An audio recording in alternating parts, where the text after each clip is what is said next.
Well, there you have it, the Honourable Minister there. And I'm also going to be requesting Navika Kumar to felicitate and welcome the Honourable Minister.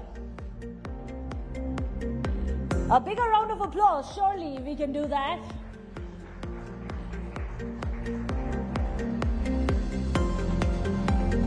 Well, the Honourable Minister, Piyush Goyal ji, has a lot on his plate, so without much ado, let's bring in a token of our appreciation. Navika, please, could you felicitate him?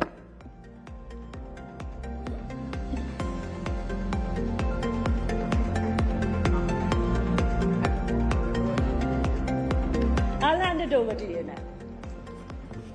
Thank you very much, Meghna, and thank you very much, Mr. Piyush Goyal, Union, Commerce, Industry Minister, with us this evening. And the question on everybody's mind, पहले होता था March 31st to register taxes, profits. These days, March 31st is gone and April 2nd has become the headline. Mr. Piyush Goyal, it would be amiss if I don't begin this interview by asking you, the American team is here. What's going to happen on the 2nd of April? Tariff, tariff, tariff, tariff is the most used word on internet right now. 2nd April, we have Parliament in session. We'll all be busy in Parliament. And after Parliament gets over, we'll have our regular meetings. We have public representatives. We'll be represented our point of view both in Parliament and outside.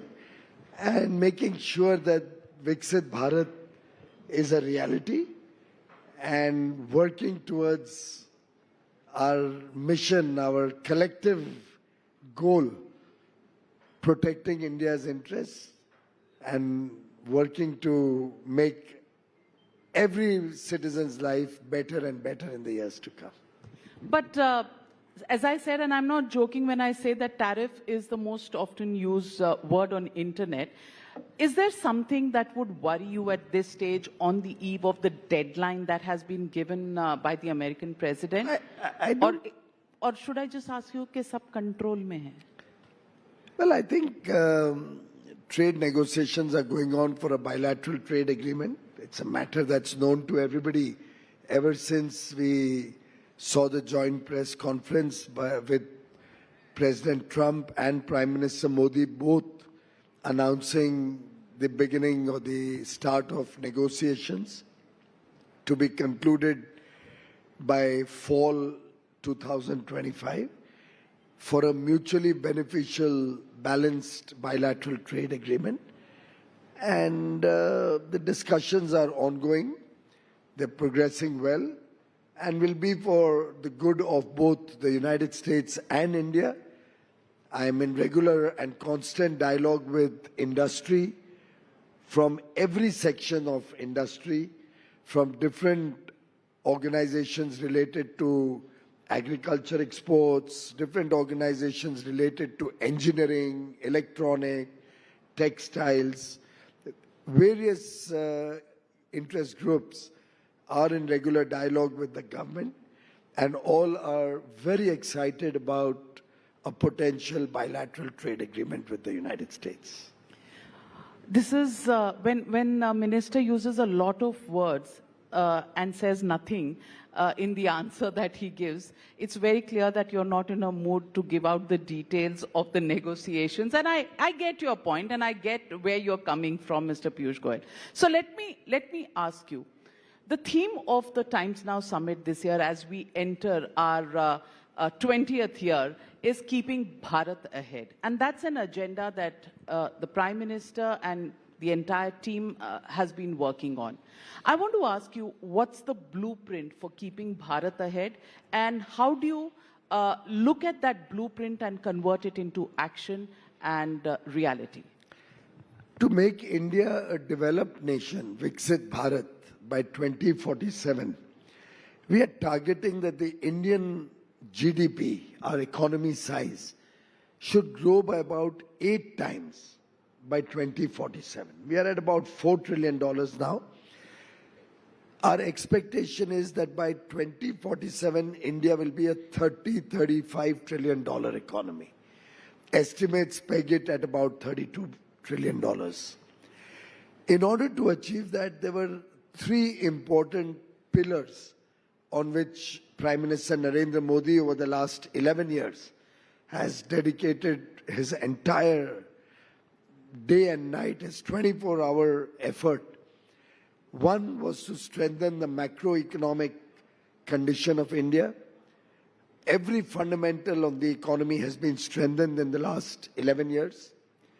Second was to look at inclusive and sustainable growth so that the person at the bottom of the pyramid, the marginalized sections of societies, जो देश के गरीब हैं, पीड़ित हैं, वंचित हैं, शोषित हैं, उन सभी को आगे देश में अपना भविष्य भी उज्जवल दिखे, बड़ी आशा, अपेक्षा और आकांक्षा के साथ वो आगे काम करें, उनके बच्चों को एक उज्जवल भविष्य मिले, उस दिशा में, towards inclusive growth, this government has dedicated its 11 years. And third, we are today the world's fastest growing economy. That rests on two pillars: public welfare, which has led to substantially increased consumer demand. So we are looking at consumption-led growth, and infrastructure focus, where we are spending huge amounts of money, both in the public sector and private sector, for investment-led growth. And when a nation is combining both investment and consumption-led growth, we naturally become the envy of the world. We become an attractive place to invest in. We become an attractive country to trade with. And today that is the situation in which we are engaging with the developed nations of the world. If India wants to become a developed nation, we can only aspire for that when we engage with the world, with the developed world, from a position of strength, with self-confidence. It cannot happen if we continue to have the old mindset inherited from years of Congress misrule, the old socialist mindset which really kept India away from world markets, the old thinking where rent-seeking and corruption was the order of the day, the style of working where government would control the factors of production.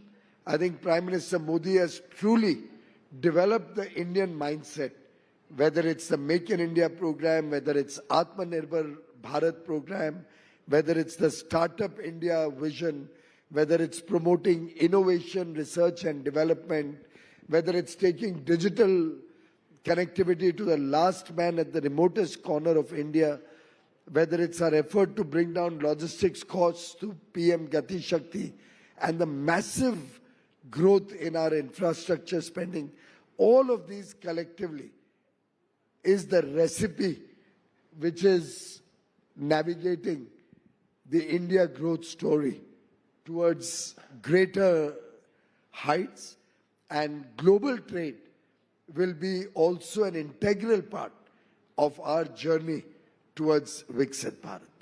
Mr. Piyush Goyal, when you continue in your 11th year in Modi 3.0, when you continue to lament on the missed buses during the Congress regime. Many people, critics of your party, your government, ask the question, how long will you continue to blame the past and the Congress for it? Isn't it time you set up your own benchmarks? Blame ki baat nahi hai. This is about reality. I think those who don't learn lessons from history do so at their own peril.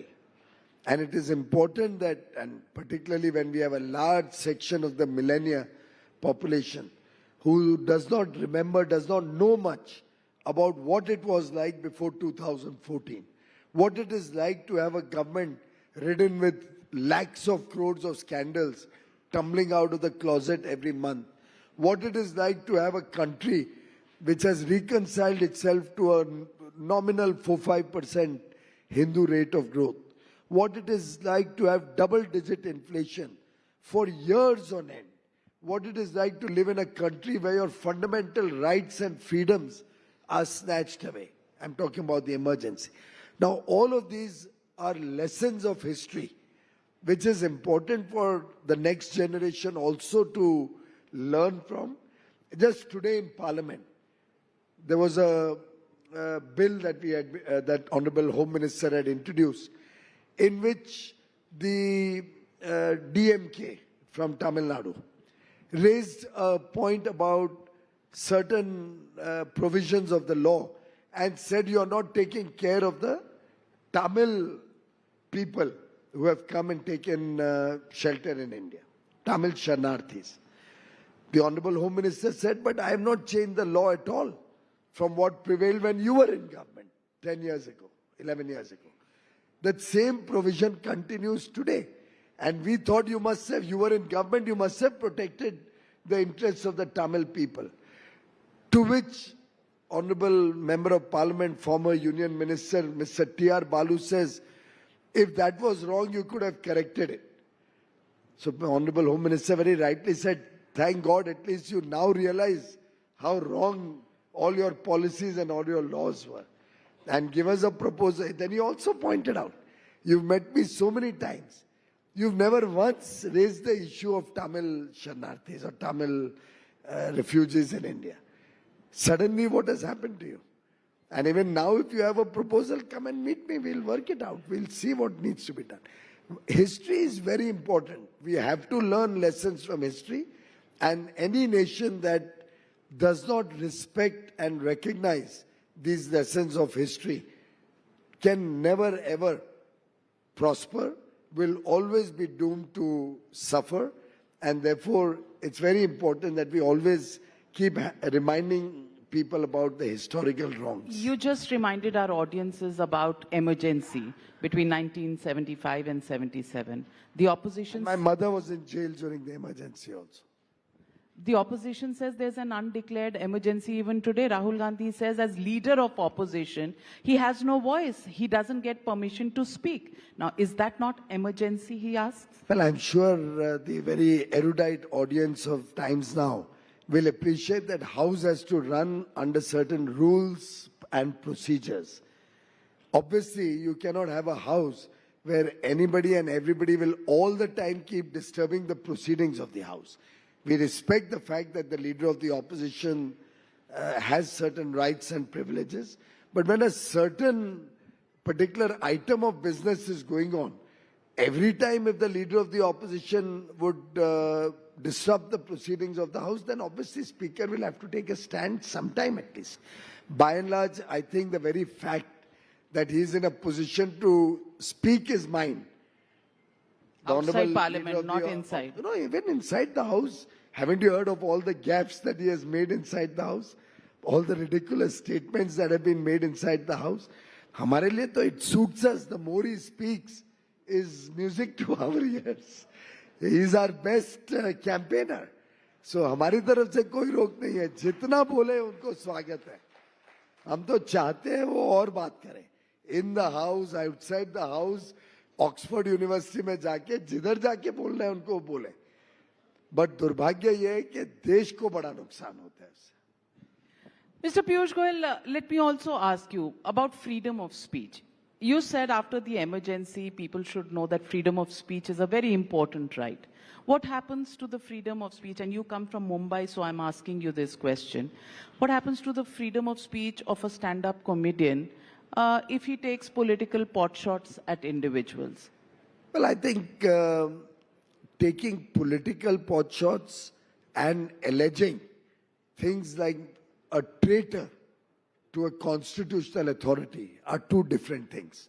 Nowhere in the world can any legal system, particularly in a democracy, be allowed to function in a manner where even constitutional authorities are called traitor in a public program. Now look at your entire Maharashtra look at the election. comedy that you see even in America today, where there's so much happening.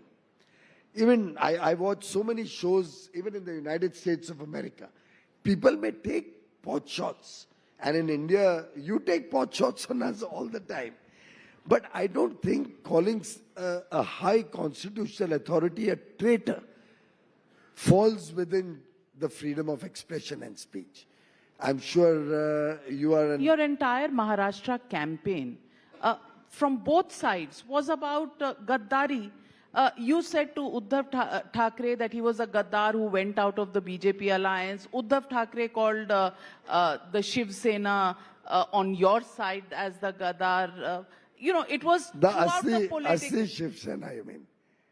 You call it Asli, they don't, so. तो जनता ने फैसला सुना दिया है ना असली But I'm saying Gaddari was the theme of the campaign. How can that word become unconstitutional because a comedian says it? Don't think any of us has used the word Gaddar for high constitutional authorities. I suspect we would have attacked each other politically. We would have certainly raised political issues. We do feel we were stabbed in the back by the Uddhav Thackeray faction, despite having won the 2019 election. उसको क्या कहते हैं हिंदी में? Together, but we have never. उसको क्या कहते हैं? But we have never said that गद्दार नहीं था. because that really is a word that has seditious tendencies or seditious meanings. It's not a banned word. Well, there's so many words which are not banned. Backstabber को क्या बोलते हैं हिंदी में? नहीं, मुझे हिंदी में बोलते हैं जिन्होंने हमें हमारे साथ धोखा किया. धोखेबाज is better than गद्दार. That is a much more serious word. Hindi की डिक्शनरी को गूगल कर लीजिए, दोनों में आपको जमीन आसमान. Are you saying धोखेबाज is better than गद्दार? Comedians can use धोखेबाज. राजनीतिक ईमानदारी उन्होंने जो नहीं दिखाई वो एक परिपेक्ष है, और जिस प्रकार का शब्दावली इस्तेमाल की गई है और उसके ऊपर जो स्वाभाविक रूप से जो आलोचना हुई है उसका दोनों का मेल नहीं है. I mean, you can try and connect. Alochna is one thing. I have no problem with criticism, but vandalism, where does that stop? Or just because the vandals are part of a political party, they should be given a free run? Well, I'm sure the law will take its own course. Bulldozer Nagpur में तो आपने भेज दिया, शिव सैनिक्स पर कब भेजेंगे? असली शिव सैनिक्स पर हमने नहीं करना है, वो कानून उसका अपना रास्ता नहीं. कानून ने तो आज बोला है कि आप बुलडोजर नहीं भेज सकते. बुलडोजर तो परसों चले गए थे. नहीं, वो अलग विषय था, वो इसका संबंध नहीं है. नहीं है, पर वो उन्होंने अनऑथराइज्ड कंस्ट्रक्शन की थी. अच्छा. अनऑथराइज्ड कंस्ट्रक्शन के ऊपर जिस प्रकार से उद्धव ठाकरे की सरकार ने कार्रवाई की थी अनऑथराइज्ड कंस्ट्रक्शन पर, उसी दिन हुई जिस दिन औरंगजेब वाला बवाल हुआ. उसी दिन you discovered unauthorised construction. Mister Piyush Goyal, हम तभी कभी गए नहीं है उस तरफ. वो तो कानून के लोग, आप नागपुर नहीं गए? अथॉरिटी के लोग हैं, वही गए होंगे. आप नागपुर नहीं गए? नागपुर तो हमारा जीवनी है वहाँ पर. तो फिर नागपुर में इतनी अनऑथराइज्ड कंस्ट्रक्शन चल रही थी, आपको पता ही नहीं चला?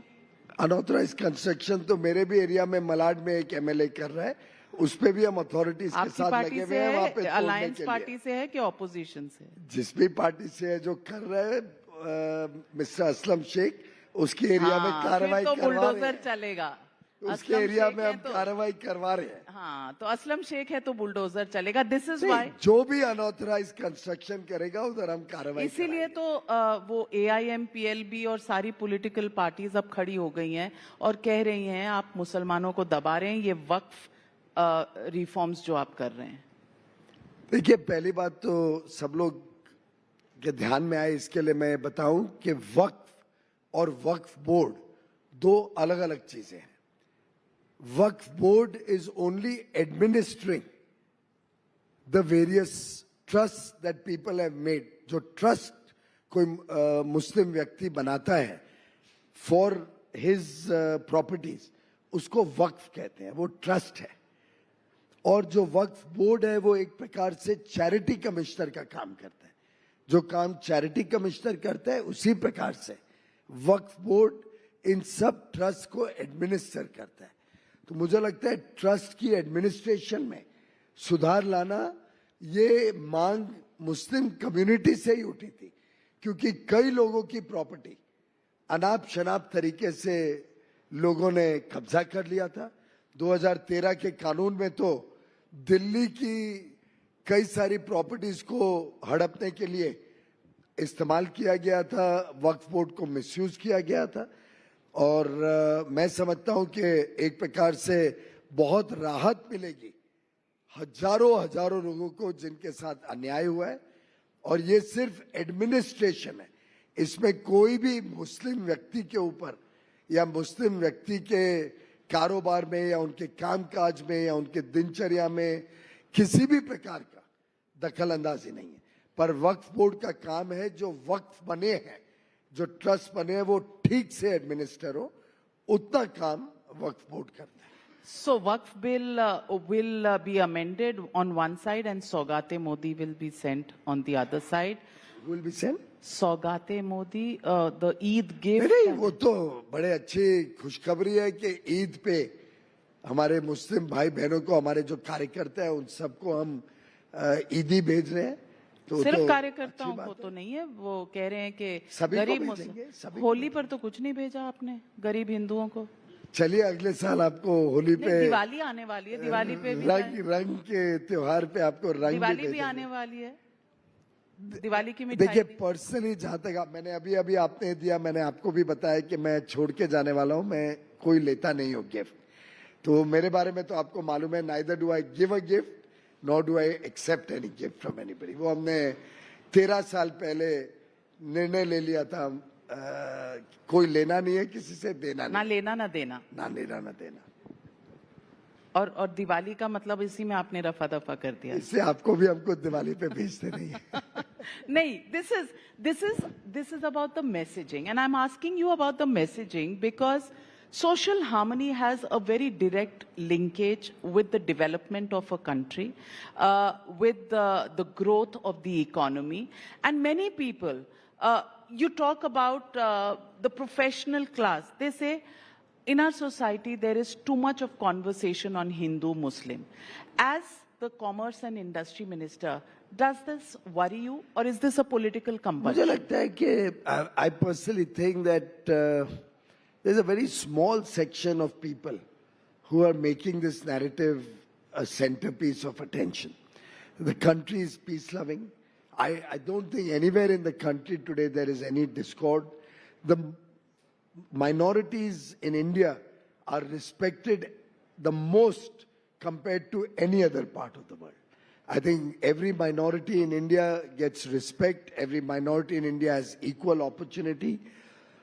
But if a certain small section of society tries to glorify that the tomb of Aurangzeb, for example, is something that they're going to glorify or to make it larger than life, then there will be a reaction, counter-reaction. So I think it's important that we all maintain peace and harmony, but certainly nobody has the business of glorifying invaders in this country, of celebrating a cricket match that we lose and somebody else wins, just on the basis of religion. Jitna tolerant as Indians are, I don't think you will find any other part of the world that level of tolerance. Mr. Piyush Goyal, I also want to ask you, are you satisfied with the pace of growth that you see in terms of investment, in terms of the GDP, and in terms of the various efforts that you're making in the direction of manufacturing to make India an alternative to China? Prime Minister Modi has always taught us never to be satisfied and always to be aspirational for bigger and bigger targets and bigger goals. So while our Indian economy has grown from the 10th or 11th largest to the 5th largest already, and in the next 2.5, 3 years will become the world's 3rd largest economy, something which Mr. Chidambaram had said will take 30 years, we will be doing in 13 years. Look at the drastic difference. What we inherited from Mr. Chidambaram and Manmohan Singh, the UPA government, a fragile economy, fragile five, one of the 5 weakest economies in the world. In 10 years, we've converted to the top 5 economies of the world. What we had inherited as low growth, high inflation, low foreign exchange reserves, hardly any confidence in the economy, low foreign investment, low private sector investments, a broken banking system, all of that has changed the perception of the world towards India, the desire of the world to trade and invest in India, the confidence that the Indian people have today, which is demonstrated in the way we have become the world's fastest growing economy, the fact that our forex reserves are at record levels amongst the top 4 or 5 in the world, the fact that our growth is high, our inflation is low, our passport today in the world carries more respect than ever before. All of these are a matter of satisfaction. But should we rest on our laurels? Prime Minister Modi never allows us to do that. He always wants us to look for more and more work, to aspire for a much faster pace of growth, aspire to attract more investments, aspire for a better quality of life for every Indian, do steps for ease of doing business, ensure that innovation gets space in India, startups get space in India, manufacturing grows faster. So it's going to be a continuous journey of growth. And in that, we will perpetually be in a state of greater aspirations and permanently dissatisfaction with what we've achieved, so that we can spur even more effort. Prime Minister Modi had said when the people of India elected him for the 3rd time, and a record 3rd time, only paralleled by what Jawaharlal Nehru ji had got, that he will work with 3 times more speed, he'll put in 3 times more effort, the work that he will do will have 3 times more impact on the lives of the people of India. And that's what is driving all of us to do more work. Always very good with words. Before I let you go, Mr. Piyush Goyal, one last question. Should we tie our seat belts? Are we expecting turbulence on 2nd of April, or do you think it's going to be a smooth flight for India? Well, for that you will have to either consult an astrologer or look up the chronicles of Nostradamus. I am neither an astrologer, nor do I believe in it. But I can only tell you one thing. We have the courage of conviction to say that the India growth story will be intact. India will continue to power global economy. India under Prime Minister Narendra Modi will continue to steer its economy with our motto of India first. And we are very, very committed and confident that we will take India in the Amrit Kal to become a global superpower. Viksit Bharat is our collective commitment of 1.4 billion Indians. ये 140 करोड़ लोगों का संकल्प है भारत को विकसित भारत बनाना 2047 तक, और इसमें बाधाएं कितनी भी आए हम हर बाधा का सामना करेंगे, हर तकलीफ से अच्छा उभरेंगे. Turbulence may come on the flight, but the pilot and the commander has complete control of the situation, and the flight will not only land safely, but will have many, many more journeys of successful growth, of successful flights, and we will reach our destination of Viksit Bharat 2047. Thank you. Well, on that note, thank you very much, Mr. Piyush Goyal. Big round of applause. Always adept at answering any question.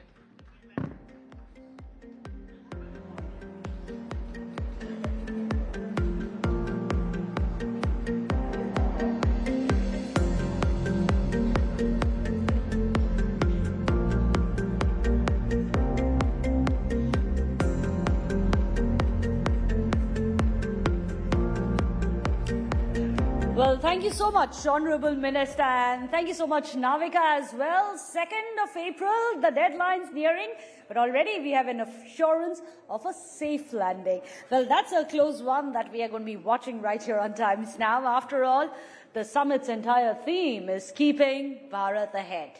So trade, and after that, another common thread that does connect the nations of the world.